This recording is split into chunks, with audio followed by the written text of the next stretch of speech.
Hey, Teak Nation. This is Nick Kimball, Director of Expansion, coming to you in the third in a video series walking you through the step-by-step process for recruitment with my counterpart and good friend, Z Scott. What's good, man? Hey man, it's great. Teague Nation is Zachary Scott, Director of Fraternal Growth. I'm coming to you once again on a nice sunny day in Indianapolis, so I'm glad to be here. Excellent. Awesome. I'm coming to you from Clutter Basement. Please excuse the mess. But great. Yeah. So we're going to talk to you about going from, and in this video series, about practicing recruitment. So we talked about organizing recruitment in the first video. We talked about recruitment skills and what skills are important in the second video. And now we're going to talk about practicing recruitment because it's no good if you don't practice. Zach and I are not better recruiters than anyone else. We just practice more frequently. We try to get good at the brand, whether we're practicing in the mirror by ourselves, with each other. We're just continually practicing and trying to make it as good as possible. And it's important to practice. It's a key step in recruitment. So what we're going to do is Zach's going to walk you through ways to practice, whether it be online during COVID or when you're back on campus with yourself, with brothers, with random people, hopefully recruiting those random people, and then we'll go through kind of a mock P&M recruiter scenario, walk through what went well, what didn't go well, what are pitfalls to watch out for, and that'll be it. So you can do these practice scenarios with anyone. So turn it over to Zach and he'll talk you through some ways to practice. Yeah. So a couple of things. If anybody's seen the RLC sessions about the recruitment practice and sales of recruitment this year, one of the things that I always talk about is the idea of on the quad, right? How are we creating friendships and relationships and building those out with people that we never know? I'll talk a little bit about how you can do it when you're on campus, and then I'll even throw in a couple things about what we can be doing right now to take advantage of the situation that's been dealt to us. So the usual example I give when you're on the quad, right? People intentionally wear things, whether it's me wearing this wonderful teak vest, Nick wearing his little MIZ-ZOU shirt right there, or when I ever wear my all right, Matthew McConaughey hat on campus. I wear it, and people wear these things intentionally because they love these things. There's something about them that gets them fired up, and they want to talk about them. Now, that puts the onus on you to go and engage that conversation, right? So pay attention to things, right? Whether it's a Pickle Rick and Morty shirt that someone's wearing and you love that show, or if it's a Matthew McConaughey funny little quip that someone's wearing on their head. Look at these things. People put these things on the front of their shirts, the back of their shirts, on their head, on their hats, and then sometimes even on their backpacks, whether it's a button or a sticker or something along those lines. Their laptop, look for those stickers in the classroom. How can we start those conversations? It's as easy as going up and saying, "Hey, man, you're a big Matthew McConaughey fan. I see the shirt. Saw the hat. I'm not sure if you've seen his most recent work or whatever it may be." Yes, I'm a huge rom-com Matthew McConaughey fan. How he got his roots going. A little bit of that Dazed and Confused. Get his first movie in there. Starting these conversations, right? There's no angle on Teak. It's all an angle of, I want to know why you're so interested in this. Please tell me more. Any of the guys at Louisiana Tech are familiar with Woody Woodcock from Fired Up, going in and just asking a million questions. How can we be doing that? How can we be masters of that question ask? Another easy way to do that stuff on campus, and you're in the classroom. Every year we have these recruitment supplies, recruitment kits that we ask you all to order. They come with these Teak pens every year. There's different versions of each of these pens, but the idea stays the same of how can I go into class, whether I have a pen or not, keep a stack in your bag, go in there and say, "Hey, person next to me, do you happen to have a pen? I realize I forgot mine. Do you mind if I borrow one?" The answer will either be yes or no. If it's, "Oh, no, sorry, I actually don't have a pen myself," fumble through your bag a little bit, pretend you weren't prepared for this. "Oh, shoot, I actually just found a couple pens. Here you go." Sure, it has Teak on it, but you're just doing someone a favor.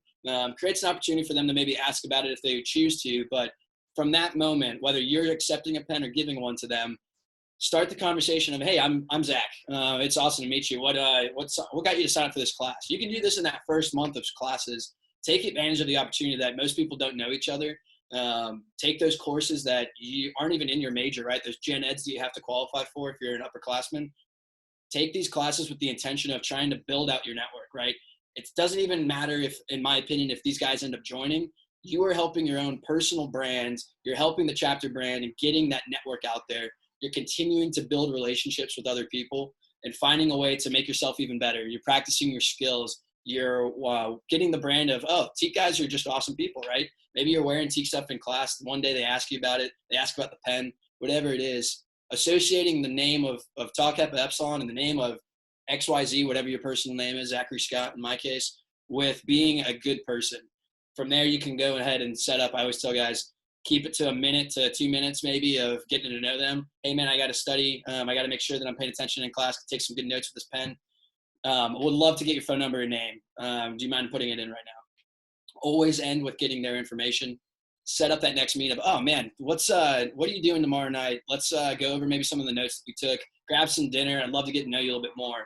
You're just forming a relationship. You're not jumping into Teak. You're just doing what any normal human being would do when they choose to get to know someone else. The last little piece I wanted to go over is how can we be utilizing Zoom right now, right? We're locked in our homes. Zach, we can't be passing out pens right now. We got to keep 6 feet. I can't even see any other human beings. I know this. We all know this. What are you doing to think about those people that are in your classes that, oh, I know this guy is clearly not in my fraternity. I've never seen him at any other fraternity stuff. Never even knew this person before. I know he's a transfer student, whatever it may be. Reach out to that person. See how they're doing, right? Do you have enough toilet paper? Any of these videos that you watch that I'm in, I'm going to talk about toilet paper. It's the easiest startup conversation there is during all this. Do you have enough? Do you need more? Dude, I will send you a roll right now, whatever it may be. Ask them how they're doing. How are you staying sane during this quarantine? Just start up a conversation, and you can be doing this, you would be promoting this to the rest of the guys in the chapter or the colony. What are we doing to get to build those relationships? And again, it doesn't even have to be with an angle eventually be trying to get this person to join. Get the brand of the fraternity out there. Reach out to the guys and the girls in your class and see how they're doing. Associate yourself with the type of men that we know we want to be on our campus, and associate that with something that's, this guy is very genuine. This guy cares about other people. That's what we're going for here. And I think starting those Zoom calls, right, of just, hey, let's study sometime. I've been reaching out to other people in class and haven't really got any responses. I'm hoping that you're the one that is willing to take a chance and do some studying. I'm trying to figure out online classes. Curious if you had any tips, whatever it may be, whatever angle you think is going to work best for you to get that conversation started. Again, they may or may not join. You might find out, oh, this person might not be the right fit right now for us. Or maybe they fit for another organization. But you're just getting some human interaction for yourself. You're building up a little bit more of those skills for yourself. So that way, when you do find that right person for the organization, you're ready to get them into it all. So I think that's those are some easy tips right there that I continue to harp on with groups now and have before, and will continue to do in the future. So Nick, I appreciate you giving me that chance to kind of grab the microphone and go at it. Yeah, that was awesome, man. Appreciate you breaking it down.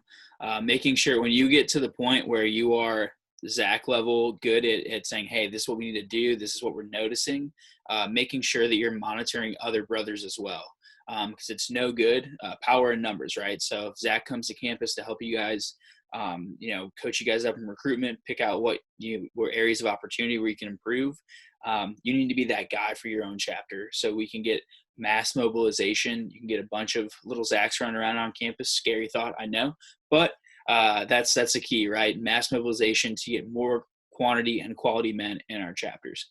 So cool. Moving on to the next one, right? We are going to do a little role play here. I'll be the recruiter, brother in Teak, and Zach will be the PNM. This is our first meeting. Maybe saw him at a table. You all were tabling. Maybe did the pen trick, and that Zach was talking about. Maybe you saw someone on the quad and you talked about their shirt or their hat. So you're talking to this person for the first time. So cool. We'll pretend we can do handshakes then. Nice. My name is Nick. What's your name? I'm Zachary Scott. It's nice to meet you, Nick.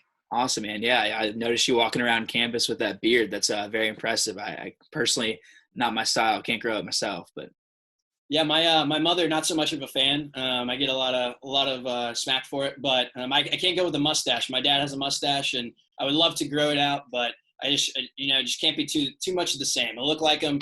I sound like him. I don't want to be him just yet. So okay, all right. Well, you got time, man. I understand that. That's awesome. You're young. Well, cool, man. So this is your first semester on campus. What brought you to University of Tampa? Well, yeah. So I'm originally from the area. I decided that I wanted to kind of stick around, stay local. But I also had a chance to come play sports at the university. And it was just a really cool opportunity to get a fresh start. Not a lot of guys from my high school are here, but everybody knows the school, a lot of respect for it. So that was part of the reason why I came. Cool. Awesome, man. I'm not trying to play psychologist here, but you brought up your parents and you wanted to stay close to home. Family means a lot to you, I guess. Yeah, it does. I mean, being able to do your laundry at home too is also a massive perk. So being in college, trying to figure everything out, right? Whatever I can do to find some time to spend with them, spend with the dogs, especially, I think is I got to take it.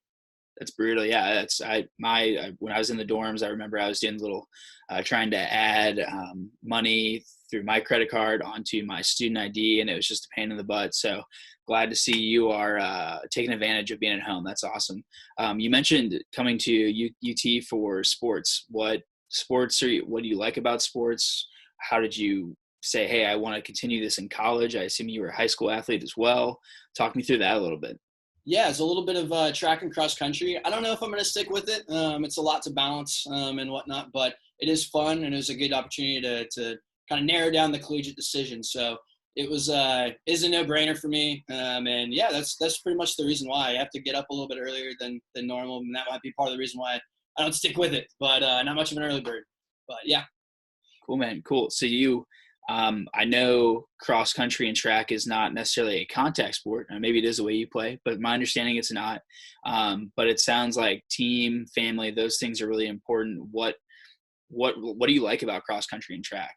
Yeah, I think the competitiveness of it, I think, is the most interesting. You talk about no contact, right? But sometimes you're slogging it through the mud, and you find yourself cutting a tight turn, and there's a bunch of guys around you, and it's just chaos, right? There are spikes going in to grip the ground. There are arms and elbows going out, and people are just hitting. And I'm a real skinny guy, so you got to get real low. And no contact sport for me, but when it comes to some of those instances, it gets chaotic real fast. But yeah, I think that family is important, and I think feeling that belongingness is also important. Went to an all-male high school, so that's a pretty big part of that family atmosphere that I graduated with.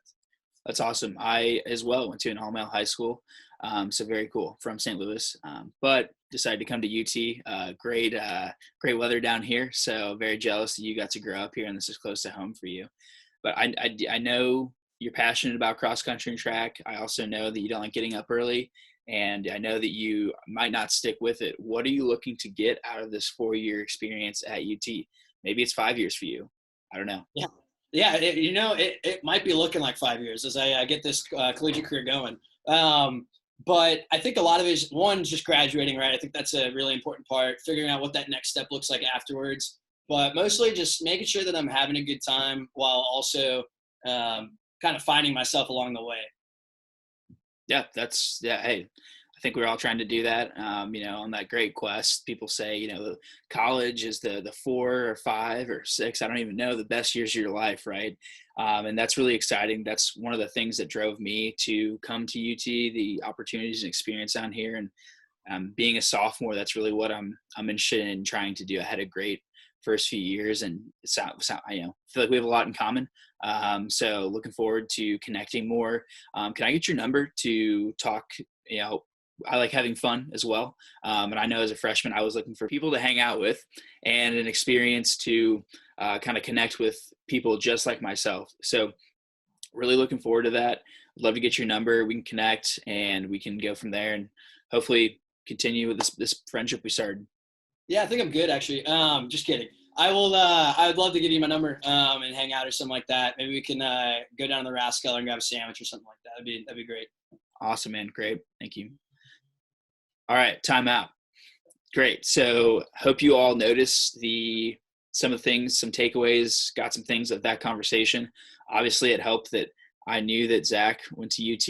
I knew a few things about him, did some research. I started off with something open. The beard, that's a nice giveaway. Give him a compliment. Got a little, good rep. Hey, we like to joke around. It's okay. Did a little self-deprecating humor.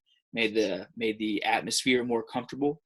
So that's kind of how we started the conversation. Zach, did you notice anything else about what went down there? I think just asking those open-ended questions. I had put it down in my notes and forgot to get about it earlier, but I think this is a perfect time to talk about it. asking open-ended questions instead of those direct ones like you talked about earlier of yes, no, quick, short answer responses, that's not going to work. But whatever you can do to ask questions that gives them the opportunity to kind of play around in their own background and history and everything like that. Because they're like, when I mentioned the all-male high school thing, right, there are going to be other opportunities for people to talk about when it comes to family or other things that get people motivated. That's a very important piece to me. And so I throw it in there. And so I think figuring out what that can do for you is extremely important. So how can you be practicing these open-ended questions with your fraternity brothers of writing them on the board and just going at it of, the one that I always do is that you would ask me is, what do you want to accomplish while you're in college? There are plenty of other opportunities to do so. Instead of just going, where are you from? What high school did you go to? What sports did you play? Dance around it in a much more methodical way so it looks wonderful, and I think comes off in a much more natural way. And I think that was perfect, the way that was executed. So use that as an example, guys. Yeah, awesome. Yeah, we didn't talk about Teak. It wasn't, like Jack said, yes or no questions, but what we did talk about was he doesn't know anything about me, the PNM at this point, besides I went to an all-male high school as well. I try to connect all my experiences to his. That was important. And he told me a lot about himself. A lot of those things I'm storing in my mind for later, and I'm listening for, how does this relate back to the fraternity? Sounds like this guy is family and team orientated. Sounds like he likes competitiveness. Sounds like he's looking for a different experience in college.